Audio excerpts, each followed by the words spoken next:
வணக்கம் நேர்களே. இன்றைக்கு நம்ம சட்டையில் கீழ்ப்பகுதி எப்படி ஜாயின் பண்ணுறோன்ட்டு பார்ப்போமே. இந்த பாருங்க, இது வந்து இந்த 2 துண்டா வெட்டினா கூட வெட்டேன். இங்கே பாருங்க,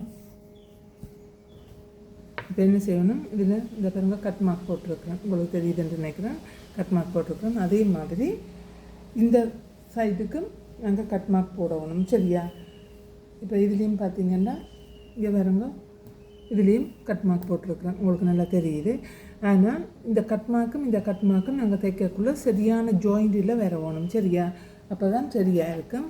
அதனால் இந்த கீழுக்கு வர பாட்டை கீழே வைக்கணும், மேல் பாட்டை மேலே வைக்கணும். ஏனென்றால் இதை மேல் பாட்டை டைட் பண்ணலாம், கீழ்பாட்டை லூஸ் விடணும், கீழ்பாட்டை டைட் பண்ணக்கூடாது. சரியா? இப்போ நாங்கள் என்ன செய்ய போகிறோம், இதிலேருந்து ஒரு 1/2 இன்ச்சு பிடிச்சி தைக்க போகிறோமே.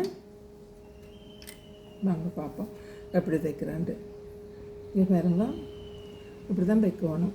வச்சுட்டு சரியாக எங்களுக்கு தேவை 1/2 இன்ச்சு வச்சுட்டு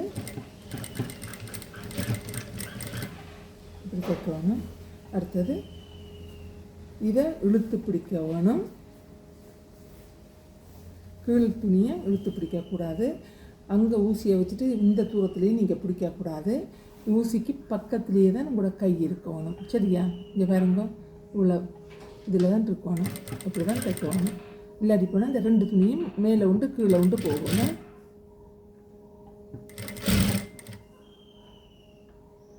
இப்படி போகாமல் பார்த்துக்கொள்ளணும். சரியா? இதை நல்லா இழுத்து கீழ் துணியை லூஸ் விடுங்க, மேல் துணியை டைட் பண்ணுங்க. அப்போ தான் அது நீட்டாக வருமே. பாருங்க, இந்த டாட் வந்து ஒரே பக்கத்தில் பார்க்கக்கூடியதாக இருக்கணும். ஒன்று பார்க்கணுமே. பாருங்க, இப்போ பாருங்க, இந்த கட் மார்க்கும் ஒரே அளவுக்கு வந்துடுது. சரியா? இப்போ இந்த கட் மார்க்கு செட் ஆகலைன்னா நீங்கள் கீழ் பக்கமும் மேல் பக்கமும் வெட்டுறதில்லை. அப்படி செட் ஆகலைன்னா நீங்கள் டாட் பிடிச்சதில் தவறாக இருக்கும். அதை செக் பண்ணுங்கள். துணிகளை எக்காரணம் கொண்டும் அளவெடுத்து வெட்டின பிறகு அங்கே இங்கே குறைக்கக்கூடாது. குறைச்சா சட்டையின் அழகு இல்லாமல் போயிடும். சரியா? இங்கே கொஞ்சம் கூட வந்துடுது, அங்கே கொஞ்சம் கூட வந்துடுது, அங்கே கொஞ்சம் குறையுதுன்னு வெட்டாதீங்க. சரியா? எந்த மிஸ்டேக் நடந்திருக்குன்னு பாருங்கள். அதிகமாக டாட்டில் தான் மிஸ்டேக் நடக்க சான்ஸ் இருக்குது. சரியா? இதே மாதிரி அரைஞ்சி நல்லா தைச்சுடுவாங்க. இப்போ இந்த டாட்டை பாருங்க, உண்டு பார்க்குது, இதை பார்க்குது, இந்த டாட் அங்கே பார்க்குது. சரியா? இந்த துணி ரெண்டும் சரியான அளவில் வரணுமே. இந்த பாருங்க, இப்போ எனக்கு இங்கே சட்டி அளவில் வந்துட்டுது. சரியா?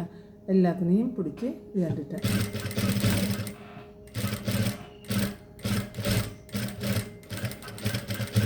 இதுக்கு நாங்கள் டபுள் தையல் போடணும்.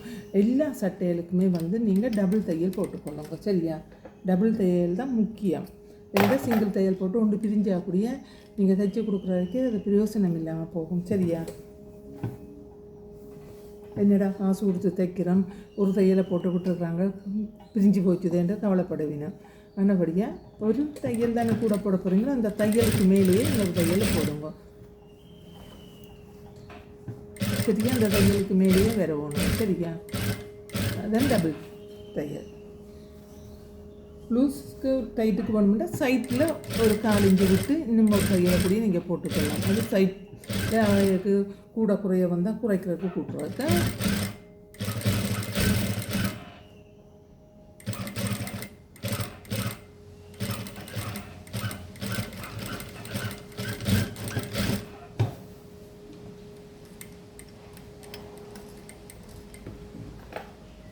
இப்போ நீங்கள் செய்ய வேண்டிய வேலை என்னென்னா, நாங்கள் இதுக்கு வந்து பெல்ட் வைக்க போகிறோமே. எப்பயும் வந்து இந்த கீழ் பக்கம் இந்த தையல் வந்து மேலே பார்த்த மாதிரி இருக்கணும். சரியா? இப்படி இருக்கணும். இப்போ நாங்கள் தையல் வந்து இடுப்படியில் நாங்கள் 1 இன்ச்சு பிடிப்போம். இப்போ அதுக்கு தகுந்த மாதிரி நாங்கள் என்ன செய்ய போகிறோம், இதை உயர்த்தி போட்டு இதில் வந்து நாங்கள் பெல்ட் வைக்க போகிறோமே. 1 இன்ச்சுக்கு நாங்கள் தைக்க போகிறோம். பெல்ட் ஏற்கனவே உங்களுக்கு நான் தைக்கிற முறையில் காட்டி தந்திருக்கிறேன் போன காணொலியில்.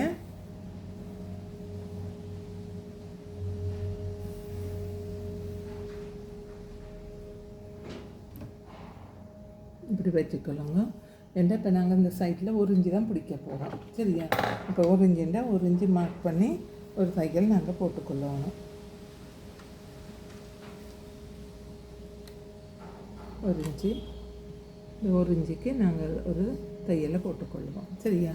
பாருங்க, சென்டரில் வச்சுட்டு, அதாவது இந்த தையலுக்கு மேலேயும் இல்லை கீழேயும் இல்லை, சென்டர்லேயே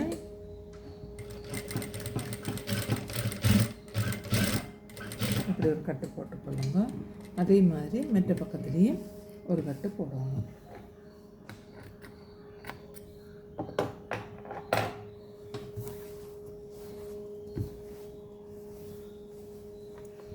இந்த இடுப்பு தையல் மேல் நோக்கி இருக்கணும், அப்போ தான் வடிவாக இருக்கும். சின்ன சின்ன நுணுக்கங்களும் தையல் வடிவாக வாரதும் வடிவில்லாமல் போகிறதும் இருக்கிறது. ஆனப்படியாக கவனமாக அதை கவனித்து கொள்ளுங்க. துணி வடிவில்லாட்டியும் தையல் வடிவாக இருந்ததுன்னா அந்த துணியை திறமையாக காட்டுமே. இந்த வேறுங்க இங்கே வச்சுட்டு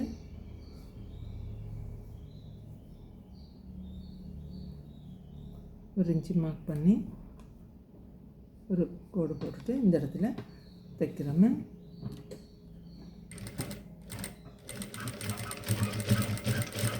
தைச்சாச்சு.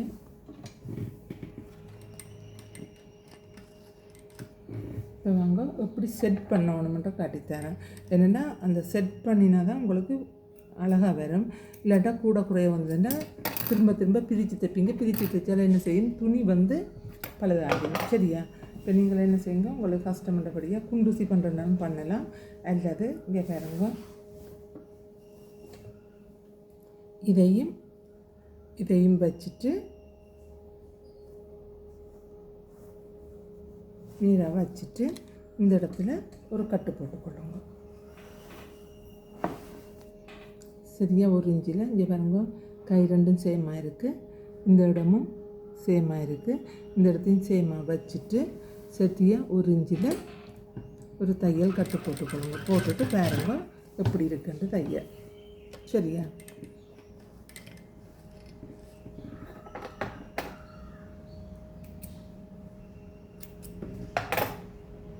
பாருங்க, சரியாக இருக்குது, வடிவாக இருக்குது, ரெண்டும் செட் ஆகிடுது. அதே மாதிரி இடுப்படியிலையும் இடுப்பையும் செட் பண்ண தானே வேணும். பாருங்க, இடுப்புலையும் இதையும் இந்த ஜாயிண்ட்டை நேராக வச்சு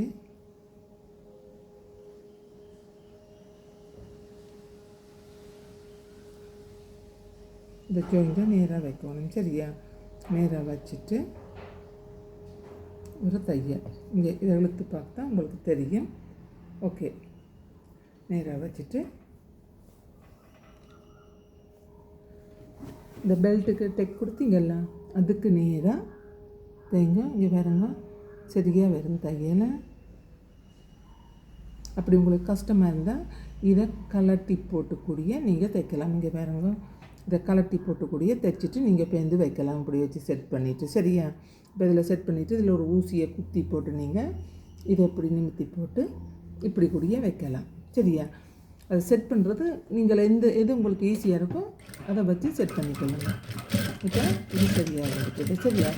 இனி அடுத்த பக்கத்தை தைப்போமே.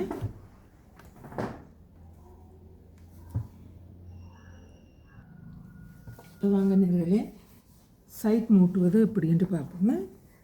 இது பாருங்க, இது நேராக பிடிச்சி கொண்டு நம்ம எல்லாம் இப்போ குறுக்கு கட்டிட்டோம். என்ன இங்கெல்லாம் குறுக்கு கட்டி வச்சுருக்கிறோம், எல்லாம் சேமாக பிடிச்சி வச்சுருக்கிறோம். இப்போ நாங்கள் தைக்கிறது எப்படின்ட்டு பார்ப்போமே. இது பாருங்க, இங்கே கீழே பிடிக்கக்குள்ளே கொஞ்சமாக தான் பிடிக்குவோம். இங்கே நாங்கள் மேலுக்கு ஒரு இன்ச்சு தையல் வாசி வச்சுருப்போம். அந்த தையல் வாசி எங்களுக்கு தேவையில்லை. சரியா? இப்போ நாங்கள் இங்கேருந்து சேமாக கொண்டு வரணும். இடுப்படிக்கு வரைக்குள்ள ஒரு இன்ச்சு அகலத்தில் நாங்கள் கொண்டு வரணும். சரி,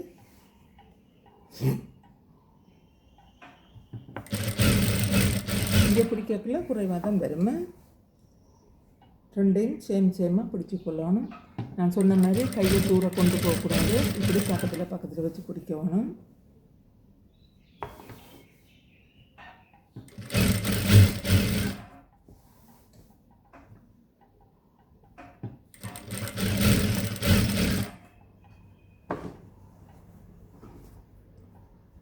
பாருங்க இங்கே நாங்கள் அந்த ஜாயிண்ட் போட்டு வச்சபடியாக எங்களுக்கு எவ்வளோ ஈஸியாக இருக்கும். இப்போ பாருங்கள் இந்த ஷேப்புக்கு நாங்கள் கொண்டு வரணும். இந்த 1 இன்ச்சுக்கு இப்போ நாங்கள் கொண்டு வரணும். பாருங்க பார்த்தீங்களா இப்படி கொண்டு வரணும். அதே மாதிரி இந்த 1 இன்ச்சு நாங்கள் சோக் மார்க் பண்ணியிருக்கிறோம்ல, சோக் மார்க் அடி மட்டும் வச்சு சோக் மார்க் பண்ணி இந்த லெவலில் கொண்டு வரணும். பாருங்க கொண்டு வந்து இந்த கையடியில் இங்கே நாங்கள் 1 இன்ச்சு தான் தையல் வாசி விட்டுருப்போம். ஏன்னா எல்லாம் 1 இன்ச்சு விட்டால் உங்களுக்கு பிடிக்கிறதுக்கு ஈஸியாக இருக்கும். உங்களுக்கு ஒரு கடை வச்சு நடத்துகிற இருந்தாலும் இப்படி தைச்சி மார்க் பண்ணி கொடுத்தீங்கன்னா தைக்கிற ஆட்களுக்கு ஈஸியாக இருக்கும். 1 இன்ச்சில் பிடிச்சா சரியாக வருமெண்டு அவைக்கு தெரியும். ஓகே நேர்களே, இப்போ இந்த